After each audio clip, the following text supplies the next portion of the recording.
네, 오늘의 말씀의 제목은 특별한 만남이라는 말씀의 제목으로 누가복음의 말씀을 우리가 함께 나누기 원합니다. 우리 옆에 분들 축복하며 나가겠습니다. 주님의 이름으로 사랑하며 축복합니다. 주님의 이름으로 사랑하며 축복합니다. 네, 좋습니다. 네, 이번에 한 번만 더 축복합시다. 당신은 하나님의 언약 안에 있는 축복의 통로입니다. 당신은 하나님의 언약 안에 있는 축복의 통로입니다. 아멘. 네, 여러분들 한 분 한 분은 누구라고요? 네, 하나님의 언약 안에 있는, 언약 안에 있는이 중요합니다. 이거 빼먹으시면 안 돼요. 네, 축복의 통로인데 언약 안에 있는 축복의 통로입니다. 한 번만 더 축복합시다. 우리 인사 안 한 분들에게 당신은 하나님의 언약 안에 있는 축복의 통로입니다. 당신은 하나님의 언약 안에 있는 축복의 통로입니다. 아멘. 정말 정말 중요한 축복의 메시지입니다. 우리들 각자 한 명 한 명은 하나님께서 끔찍히도 사랑하시는 하나님의 자녀요. 정말 축복의 통로임을 믿으시기를 바랍니다. 네, 인생에 있어서 만남이 중요합니다. 이 말에 이의를 제기하실 분은 아마 아무도 안 계실 것 같습니다. 만남 정말 중요하죠. 우리가 어떤 나라에 태어났느냐에 따라서 국가가 결정이 되죠. 여러분, 이 사실 한 가지만으로도 우리는 얼마나 행복한 사람입니까? 우리가 대한민국에 태어났잖아요. 자유 대한민국. 북한에 태어났다고 생각해 보세요. 우리 뭐 하고 있을까요? 지금 북한에 태어났으면 이 생각 한 가지만으로도 진짜 감사한 거예요. 그리고 어떤 부모를 만나느냐에 따라서 가문이 결정이 되죠. 부모와 가족은 내가 의지를 가지고 선택할 수 있는 문제가 아니죠. 태어나 보니까 이종훈의 아들인 거예요. 네, 태어나니까 누군가의 딸이고 누군가의 아들이고 누군가의 형제이거나 자매인 것입니다. 또 어떤 배우자를 만나느냐에 따라서 가정이 결정이 되죠. 그리고 어느 곳에 사느냐에 따라서 친구들, 지인들이, 내 주위의 사람들이 결정이 됩니다. 부모가 어디로 이사를 가느냐에 따라서 자녀들의 또 평생 친구가 달라지기도 하죠. 그래서 나온 유명한 말이 있지 않습니까? 맹자의 어머니가 아들의 교육을 위해서 3번이나 이사를 했다. 맹모 삼천지교라는 이 유명한 말도 있죠. 특히 우리 젊은이들은 그렇습니다. 누구를 만나느냐에 따라서, 어떤 친구를 만나느냐에 따라서 삶이 바뀌기도 합니다. 만남은 정말 정말 중요하죠. 어렸을 때부터 어떤 친구를 사귀느냐 정말 중요합니다. 그런데 말이죠. 내가 누구를 만나느냐 중요하지만 나를 만나는 사람에게 나는 어떤 사람인지는 더 중요합니다. 그래서 일반적으로 우리가 세상에서도 어떤 만남, 친구의 만남 우리가 중요하게 여기지만 우리 그리스도인들에게 있어서 만남을 바라보는 이 시각은 조금 더 넓습니다. 항상 우리는 내 관점에서 바라보는 것이 아니라 하나님의 관점에서 바라보고, 그러니까 시야가 넓어지는 거죠. 상대방의 관점에서도 바라보게 되는 것입니다. 이것이 또 배려의 마음인 것이죠. 내가 어떤 사람을 만나느냐만 신경을 쓸 게 아니라 저 사람이 나를 만났는데 내가 저 사람에게 어떤 사람이 되어야 될까를 생각하는 것, 이것이 훨씬 더 고차원적이요, 이것이 중요하다는 것입니다. 좀 더 현실적인 말씀을 드리면요. 친구를 잘못 사귀었어. 인생을 망쳤다. 이런 말도 종종 듣게 되죠. 우리 아이가 진짜 순둥이고 착한 애기였는데, 근데 고마 친구를 잘못 사귀어가지고 그래서 이렇게 됐습니다. 이런 말들 종종 우리가 듣게 되죠. 그런데 정말 내가 바른 사람이었다면 말이죠.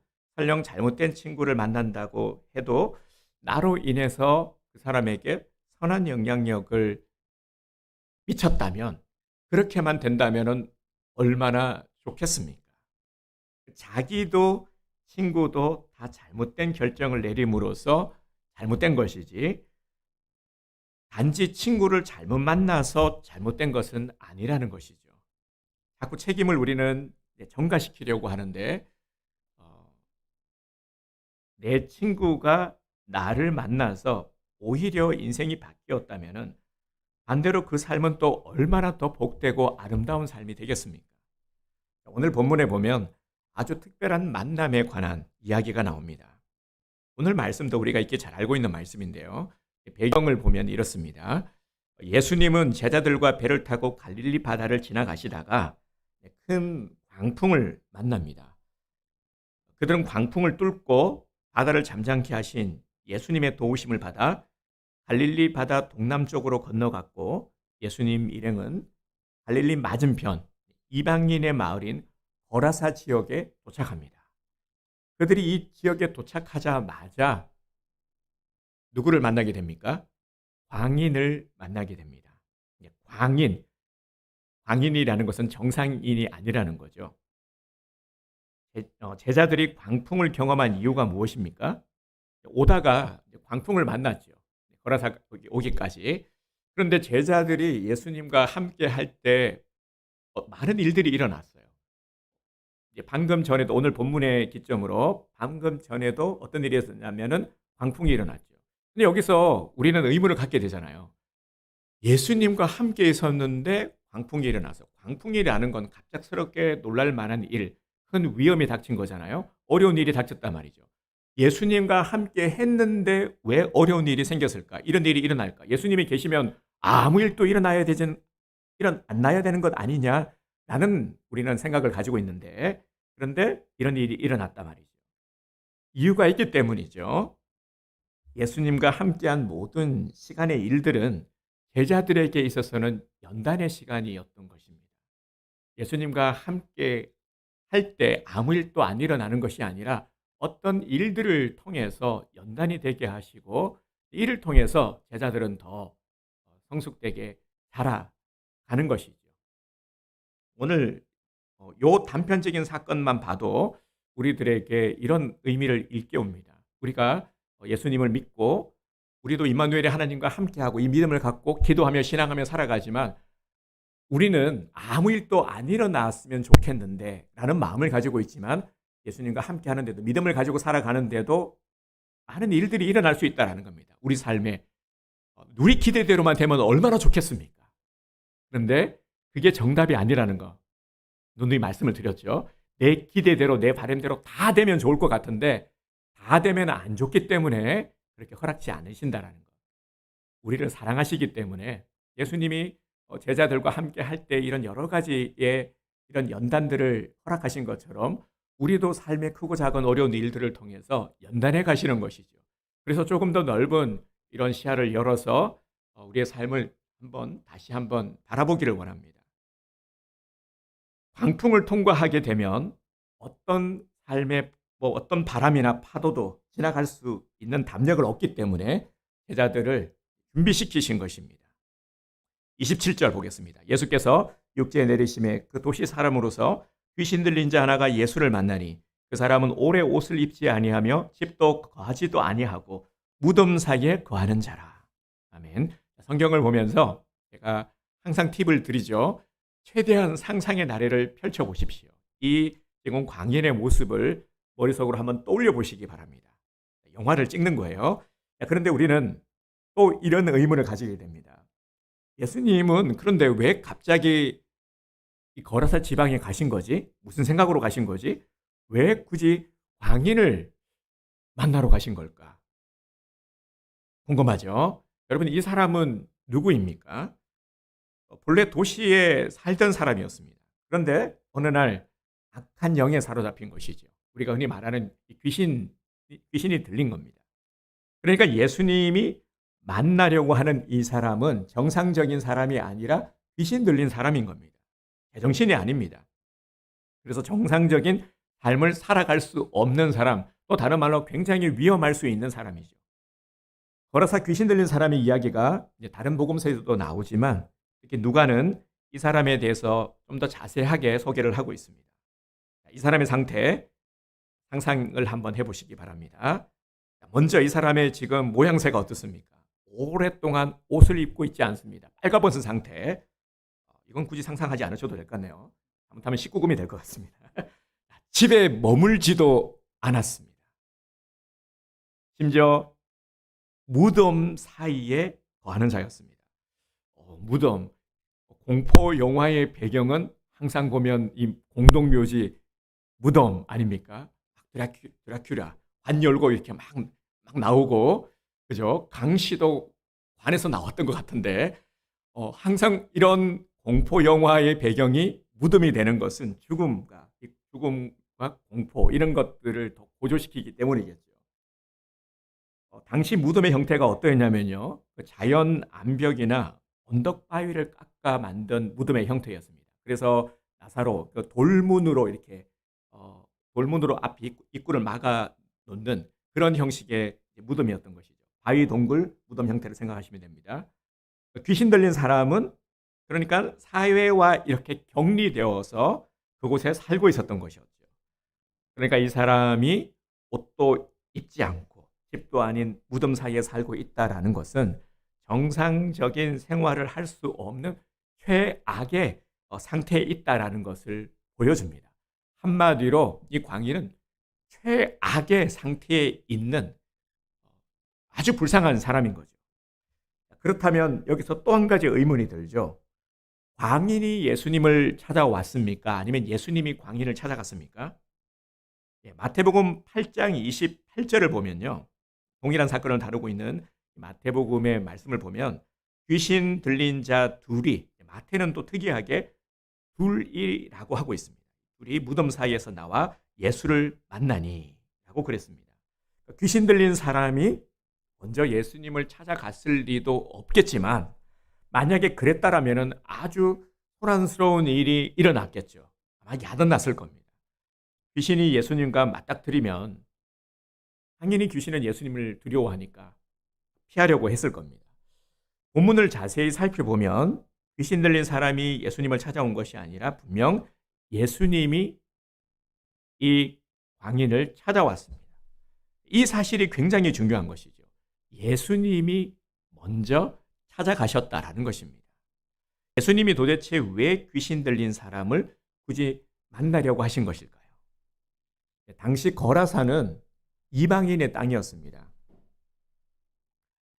그러니까 이 사람은 예수님 당시에 이 신약 시대에 유대인들은 선민의식을 가지고 있었는데 선민의식은 좋은 거였지만 지나친 선민의식이다 보니까 이방인들을 배척했습니다.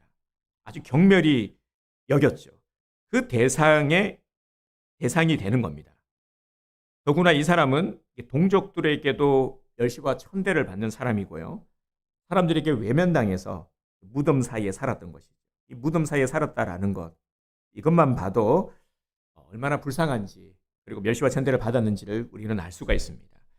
그리고 자신의 의지대로 살 수 없고 빨가벗은 채 귀신에게 사로잡혀서 자신의 의지와 상관없이 살아가는 사람입니다. 이 인생이 얼마나 불쌍합니까? 이보다 더 불쌍한 사람이 어디 있겠습니까? 우리는 오늘 본문을 통해서 예수님이 오신 목적을 알 수 있습니다. 여러분, 예수님이 찾아오신 목적이 무엇입니까? 35절 말씀을 볼까요?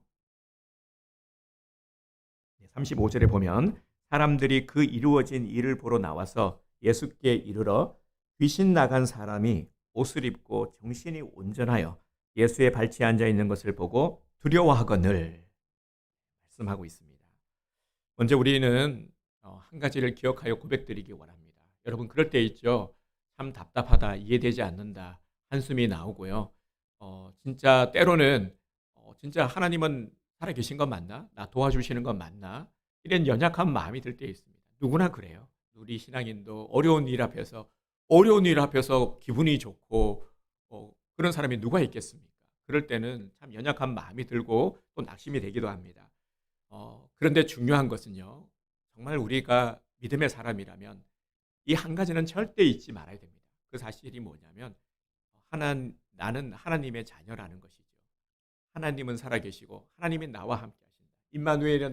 임마누엘의 하나님은 나와 함께 하신다. 나는 이 사실을 꼭 기억하시기 바랍니다. 우리 하나님은 어떤 분이십니까? 하나님은 사랑이시라. 하나님께서 본인을 이렇게 소개하신 것도 우리로 하여금 알기 원하시는 거예요. 사랑의 하나님이심을, 내가 너를 이렇게 사랑한다라는 것을. 그래서 천지 만물을 만들었고 너를 위해서. 그리고 중요한 건 우리가 하나님의 손에 의해서 창조되었다라는 사실입니다. 왜 우리를 이 땅에 있게 하셨습니까? 다 이유가 있네. 이유가 있기 때문이죠. 내가 이렇게 오늘날 우리가 육신의 부모를 통해서 내가 존재하는 것도 하나님께서 나를 부르셨기 때문인 겁니다. 하나님의 허락 없이 어찌 내가 있을 수 있겠습니까? 결국 하나님께서 나를 붙들고 이끌고 계신다라는 것을, 그래서 하나님의 관점에서 바라봐야 합니다. 모든 것들을 하나님의 관점. 그래서 이것을 알게 하시려고 우리가 어떻게 하나님을 알 수 있느냐. 오늘 설교의 내용도 사실 이런 내용이지만 말씀을 통해서 우리가 알 수 있는 것입니다. 하나님의 뜻을 묻고 열심히 말씀을 읽고 듣다 보면은 우리가 하나님의 뜻을 알게 되죠. 하나님의 사랑의 하나님이심을 알게 됩니다. 나를 누구보다도 사랑하시고, 이런 마음이 들기 시작하면요, 이제 하나씩 풀려가는 겁니다. 돌아보아 그동안 원망과 참 그런 불평이 가득했던 내 마음이 녹아지는 것이죠. 그럼에도 하나님의 은혜가 있었구나. 맞아. 하나님의 은혜가 아니면 내가 어떻게 이럴 수가 있어. 나는 불평했지만 그것마저도 은혜였네? 라는 것을 분명히 깨닫게 되죠. 그래서 우리의 마음을, 여러분, 의심과 불신, 여러 가지의 어떤 불평의 마음을 얼른 은혜의 마음으로 전환시켜야 됩니다. 그래야 은혜를 누리며 살아갈 수가 있죠. 우리 하나님은 어떤 자들을 사랑하십니까? 디모데전서 2장 4절을 보면 이렇게 말씀하고 있습니다. 우리 요절 말씀이기도 하네요. 우리 함께 선포하도록 하겠습니다. 디모데전서 2장 4절 시작. 하나님은 모든 사람이 구원을 받으며 진리를 아는 데 이르기를 원하시느니라. 디모데전서 2장 4절 말씀. 아멘. 네, 그 요절 말씀은 이제 본문 설교의 말씀과 관련된 주제 선구를 정하고 있는데, 제가 지난번에 엄청 긴 선구를 제가 주제로 암성 선구로 정했죠. 그래서 회개했습니다. 네, 암성 선구는 짧아야 되는데, 네, 그래서 가급적이면 좀 짧은 말씀, 짧다고 해서 안 중요하다는 게 아니라 암송을 할 수 있도록 짧은 말씀을 가급적이면 올리도록 하겠습니다. 우리 하나님은요, 어떤 사람을 사랑하느냐, 어떤 특정인을 사랑하는 것이 아닙니다. 하나님은 차별이 없으신 분이죠. 그래서 우리가 이것을 꼭 명심해야 됩니다. 모든 사람이 구원을 받으며 구원의 대상은 정해져 있는 것이 아닙니다. 그래서 유대인들이 그렇게 착각하고 있는 것이 우리만 구원받은 백성이다 라는 것이 잘못되었고, 그것 때문에 깨지지 못하고 예수님을 받아들이지 못하고 믿지 못하는 것이죠. 모든 사람이 구원을 받으며 구원의 대상은 모든 사람입니다. 하나님은 모두를 사랑하시는 것이죠. 하나님의 마음은 모두가 구원을 받고 진리를 아는 데 이르기를 원하고 계십니다. 분명히 말씀하고 있죠. 하나님은 정상적이지 않고 사람들로부터 버림받는 사람이라 할지라도 사랑하신다 하는 것을 예수님을 통해서 우리는 분명히 알게 됩니다. 예수님은 묶여있는 자를 자유케 하시려고 이 땅에 오셨습니다. 매여있는 자, 자유를 억압당하고 있는 우리들을 자유케 하시려고 이 땅에 오신 것이죠. 오늘 성경에 나오는 이 광인은 철저하게 결박당한 자요, 묶여있는 자였습니다. 귀신에게 묶여있고 죄에 묶여있고 환경에 묶여있던 자였습니다. 여러분, 이 광인을 보면서, 결박당한 모습을 보면서 어떤 생각이 떠오르십니까? 혹시 나의 모습이 보이지는 않습니까? 혹시 내 주위 사람들의 매여있는 모습이 보이지 않습니까? 예수님이 아니면 이 사람은 그 누구도 자유케 할 수 없는 사람입니다. 예수님을 만나지 못했다면 이 광인은 어떻게 되었을까요? 예수님이 오신 것은 묶여있는 자의 결박을 풀어주고 자유를 주기 위함입니다. 여러분, 기억합시다. 버림받은 사람도 예수님을 만나면 묶인 것에서 풀려납니다. 예수님을 만나면 죽음이 아닌 삶의 인생이 됩니다. 이제 나를 한번 돌아봅시다. 나는 자유합니까? 아니면 나는 묶여 있습니까? 묶여 있는 자입니까? 우리는 참 많은 것들에 매여 살아가고 있습니다. 먼저는 세상에 매여 있죠. 우리 삶의 모습을 들여다보면 말이죠. 분명 보이지 않지만 나를 붙들어 매고 있는 사슬 같은 것들이 있습니다. 그래서 매여 있기 때문에, 매여 있으니까 나타나는 증상이 뭐냐면 조바심이 나는 겁니다. 조바심이 나고 부담이 느껴지고 그래서 우리가 흔히 하는 말로 스트레스, 직장 생활을 하면서도 일하면서도 이 스트레스 때문에 죽겠다 하잖아요. 이 스트레스 묶여 있는 거죠. 그래서 조바심이 나고 부담감이 가중이 되는 겁니다. 또 뭐에 매여 있냐면요. 죄에 매여 있습니다. 죄가 나를 주장할 때가 참 많죠. 그것이 욕심으로 나타나고 때로는 또 감정의 상함으로 나타납니다. 심지어 그것이 심해질 경우 폭력으로 나타나기까지 합니다. 이 폭력도 죄로 인한 것이죠. 안에 있는 그러니까 우리의 죄된 생각과 마음, 어떤 미움과 이런 상한 감정 이런 것들이 밖으로 나왔을 때 이것을 자제하지 못했을 때 폭력으로 나타나게 되는 것입니다. 이 또한 죄로 인한 것이죠. 죄로 묶여 있는 삶. 또 정신적으로도 묶여 있습니다. 특별히 나를 구속하는 게 없는 것 같은데도 보면은 어떤 마음이 우울할 때가 있죠. 참 우울하고 또 보면은 밤에 잠이 안 와요. 불면증에 또 시달리기도 합니다. 그래서 수면제가 아니면 잠을 못 이루는 분들도 더러 계십니다. 또한 뜻하지 않는 사건, 어떤 일 때문에 이런 일에 혹은 또 어떤 일에 묶여 있기도 하고 또 집안에 묶여 있기도 합니다. 어떤 사람들과의 관계를 단절한 채 우리 방콕한다고 하잖아요. 집에만 콕 들어가 있는 겁니다. 나오지도 않고 말이죠. 그런데 안타까운 것이 우리 그 어린 학생들, 청년들 중에도 보면 이렇게 방에만 있는, 관계하지 않고 갇혀 있는, 매여 있는 삶을 살아가는 이들이 많다라는 것입니다. 또 어떤 사람은 사람에 묶여 있고요. 또 어떤 사람은 돈의 굴레에 묶여 있습니다. 이렇게 묶여 있다 보니까 일어나지 못하고 점점 더 힘을 잃고 연약해져서 낙심하고 그렇게 살아가는 모습들이 많다라는 것입니다. 이렇게 묶여 있다 보면은 어떻습니까? 만족감이 당연히 없겠죠. 묶여 있다 보니까 어떤 삶의 즐거움, 감사, 행복 이런 것들을 기대할 수 있습니까? 만족이 없죠.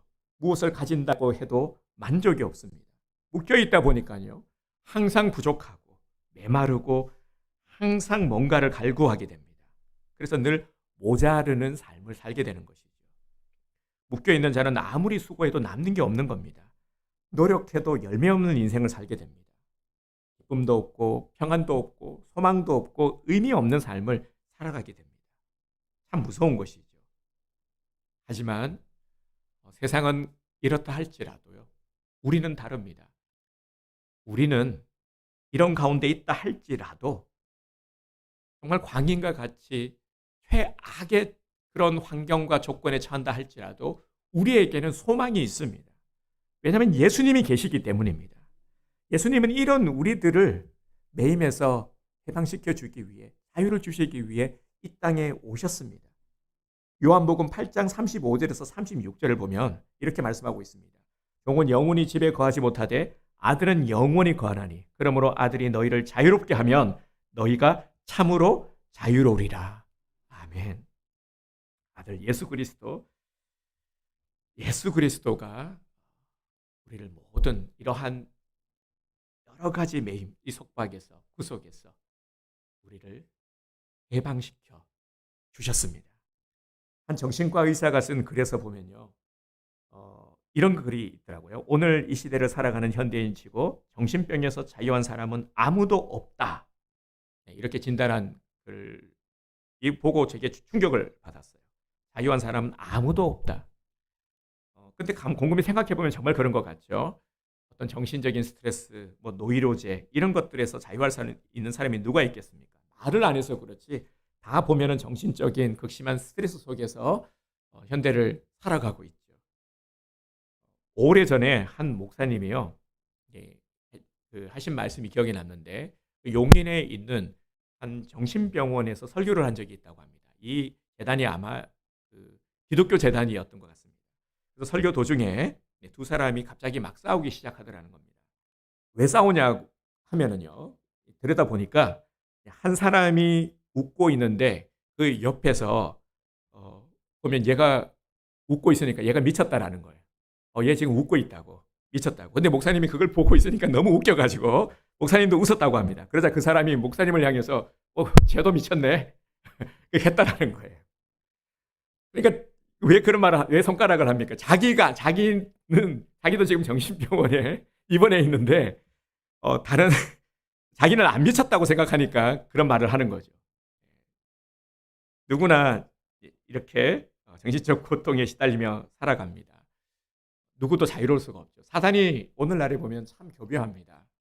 예전에는 우리가 우상하면은요, 항상 무엇을 생각했냐면, 뭐, 성경에 나오는 바알, 아세라, 어떤 신상, 뭐, 목상, 그러한 어떤 형상이 있는 우상을 생각했는데, 지금은 이런 것이 없어요. 우상의 어떤 형상, 실체가 없습니다.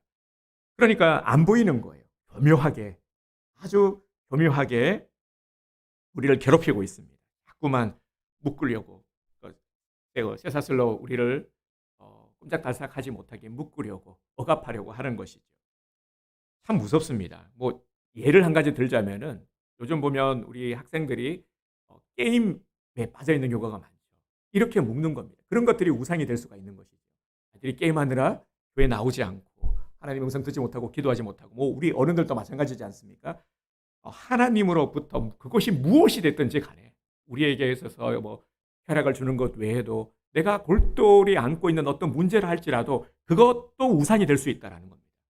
하나님과의 관계를 끊는, 하나님을 의지하지 못하게, 생각하지 못하게 만드는, 심지어는 낙심의 마음까지도, 의심의 마음까지도 다 이 우상이 주는 것이죠. 정말 교묘합니다. 이 실체를 여러분 잘 알아야 됩니다. 그래서 오늘 우리에게 필요한 것이 무엇입니까? 우리를 묶고 있는 것들로부터 자유하는 것이죠. 우리에게는 진정한 자유가 필요합니다. 그래서 예수님이 이 자유를 위해서 찾아오신 것이죠. 예수님이 이 자유를 주시기 위해서 취한 방법이 무엇이냐면 바로 십자가입니다. 고난의 십자가는 나를 자유케 하시려는 하나님의 계획하심이었습니다. 예수님은 십자가와 부활로 우리를 자유케 하셨습니다. 중요한 것은요, 자유케 하셨다라는 사실을 우리가 믿는 것입니다. 예수님은 나를 자유케 하시려고 엄청난 희생을 치르셨습니다. 엄청난 대가도 지불하셨습니다. 십자가에서 죽기까지 하셨습니다. 이것을 믿으면, 그리고 중요한 것은 내 신앙으로 고백하면 우리는 참 자유를 얻게 됩니다. 그리고 자유를 잃어버렸다고 해도 다시 회복하게 되는 것입니다. 우리는 어떻게 살아야 합니까? 어떤 자라요? 예수님께서 이루어 놓으신 이 십자가의 이 승리로 말미암아 우리에게 주어진 자유를 누리며 자유한 자로 살아가야 되죠. 이미 우리를 해방시켜 놓으셨는데, 그런데 우리가 그 얽매였던 그 것들에 익숙한 나머지 자유한 자로 살아가야 할지 못하고 어떻게 살아가야 되는지를 모르고 자꾸만 그 자리에 맴돌고 있다라면은 이건 안타까운 모습이라는 것이죠. 엄밀히 말하면 우리는 근본적으로 자유함이 주어졌는데 이미 우리에게 주님께서는 자유를 주셨는데 우리가 그 자유인임을 알지 못하고 깨닫지 못하고 누리지 못하고 있다라는, 우리 스스로 우리를 얽매고 있다라는 것입니다.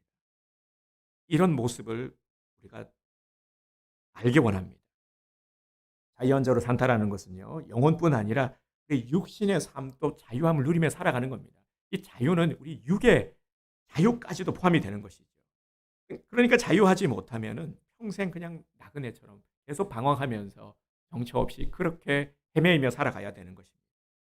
1775년 미국이 그 영국 식민 지배 하에 있을 때에 이 버지니아 주의 의원이었던 패트릭 헨리라는 사람이 아주 유명한 연설을 했습니다.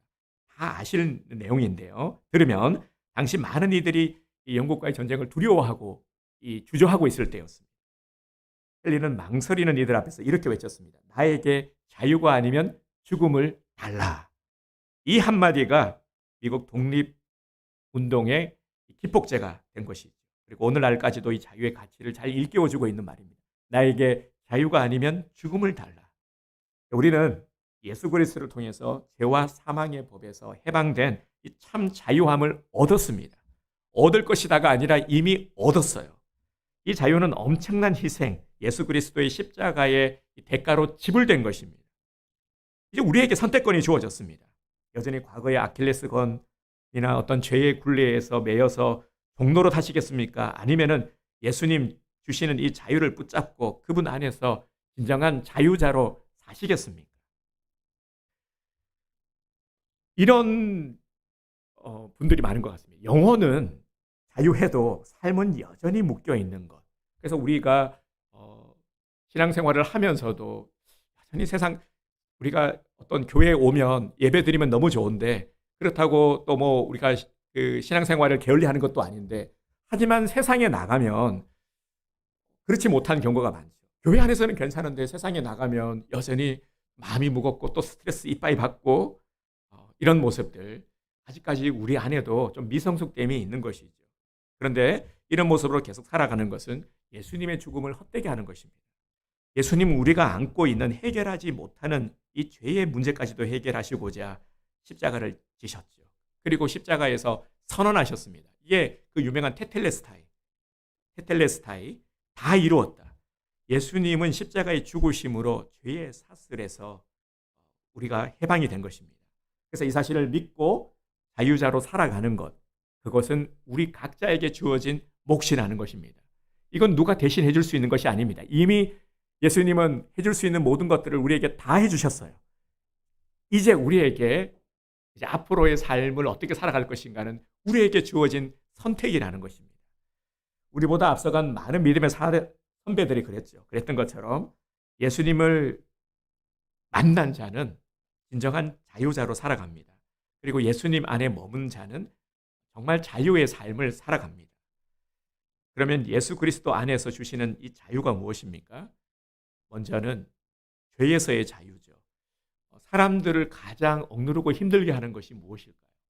죄의식이죠. 그 죄 지으면 못 산다라는 말이 있죠. 정말 그렇습니다. 죄를 조금이라도 이렇게 좀 지어보신 분들은 아시겠지만 양심의 가책이라는 것이 우리를 참 힘들게 합니다. 그런데 이것도 선한 것이죠.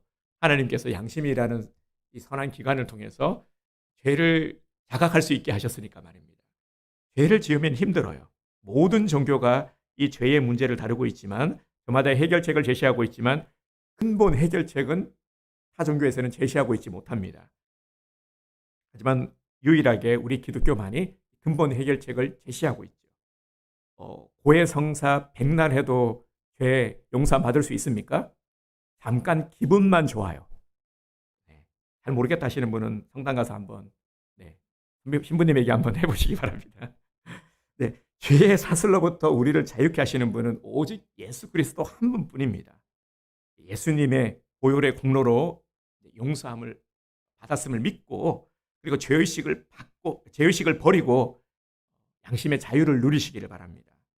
예수 믿고요, 성령 충만 받아서 죄의 지배에서 자유함을 얻어서 다시는 죄를 범하지 않는 이 참 자유함을 누리시기를 바랍니다.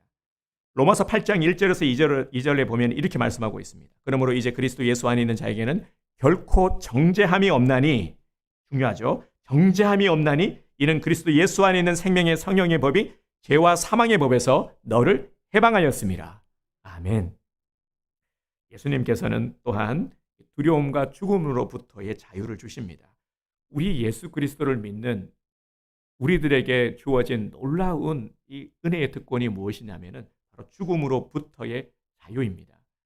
많은 이들이 가장 그 두려움을 느끼는 것이 죽음의 공포인 것이죠. 그런데 이 죽음의 공포로부터 우리는 자유할 수 있다는 것은 엄청난 은혜인 것입니다. 우리 교회의 이전 표가 무엇이었냐면요, 예수 잘 믿다가 잘 살다가 잘 가자. 이거는 그냥 다 기억하시죠. 왜냐하면 이게 상당히 원색적이면서도 임팩트가 있는 이 표여가지고 다 우리 뼛속 깊숙이 지금 기억되어 있습니다. 정말 그렇죠. 맞습니다. 예수 잘 믿다가 잘 살다가 잘 가는 거, 이것보다 더 큰 복이 어디 있겠습니까? 우리가 이 땅에서 온전히 자유를 누리는 자로 살아가려면 나를 묶고 있는 모든 고리를 끊어내야 하는 것이죠. 그래서 이제 다시 한번 나를 돌아봅시다. 좀 불편한 시간이지만 항상 나를 돌아보는 것은 좀 불편함이 있을 수 있습니다. 근데 불편함이 은혜예요. 설교를 들으면서도 이건 내가 듣고 싶은 얘기 해주시네. 그게 은혜가 아니라요, 들었을 때 불편함을 느끼면 그게 더 은혜인 것입니다. 나를 한번 돌아봅시다. 나를 묶고 있는 아픈 고리를 끊어냅시다. 과거를 곱씹으면서 자책하고 후회하는 이러한 모습이 내게 있지는 않습니까? 조금이라도 있다면 중단하시기 바랍니다. 이제 와서 후회해도 아무 소용 없습니다. 후회보다 더 중요한 것은 과거의 고리를 끊어내는 것입니다. 과거의 고리를 끊어내려면요, 나의 아킬레스건, 약점이죠, 약점.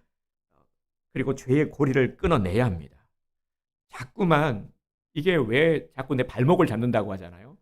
정말 말 그대로 자꾸만 내 발목을 잡는 겁니다. 내가 자유함을 누리고 자유한 자로 정말 하나님 은혜 가운데 믿음으로 잘 살아가려고 하는데 조금만 무슨 일이 있으면은 뒤를 돌아보게 되는 거죠. 습관적으로. 그러면서 다시 쫙 떨어집니다.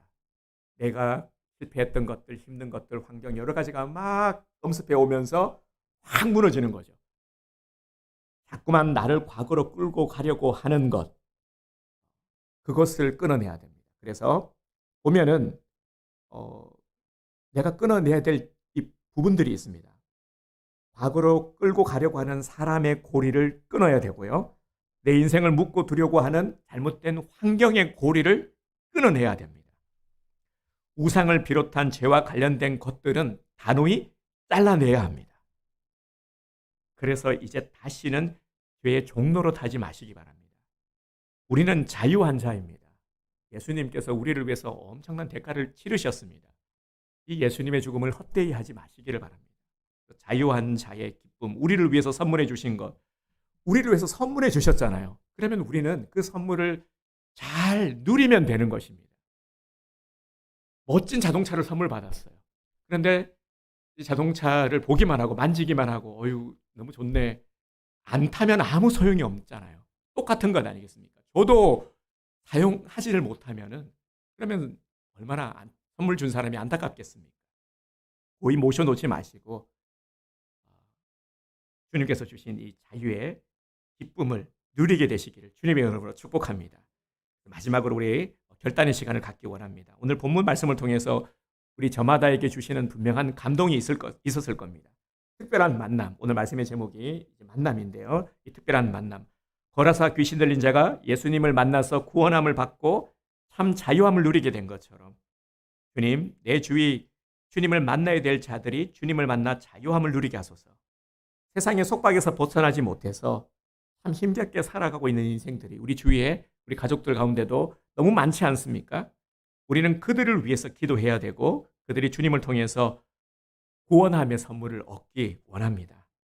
또 우리 안에 나를 묶고 있는 문제의 사슬들, 어떤 과거로부터 자유하지 못한 것들, 그리고 또 나의 어떤 죄의 습관들, 이렇게 매여 있는 사슬에서 우리가 해방되기를 원합니다. 특별히 죄의 고리는 반드시 끊어냅시다. 어둠의 고리, 고통의 고리를 끊고 자유와 기쁨을 누립시다. 주님은 오늘 내게 이것을 말씀해 주시기 위해서 이것을 하시기 위해서 말씀해 주시는 것입니다. 나를 사랑하시기 때문에 주님은 오늘 우리들을 만지고 계시는 것입니다. 오늘 주님 앞에 나온 우리 성도님들을 주님의 이름으로 축복합니다. 사랑하기 때문에 부르셨고 말씀하여 주시는 것입니다. 눈을 감고 우리 찬양 하나 하고 기도하도록 할게요.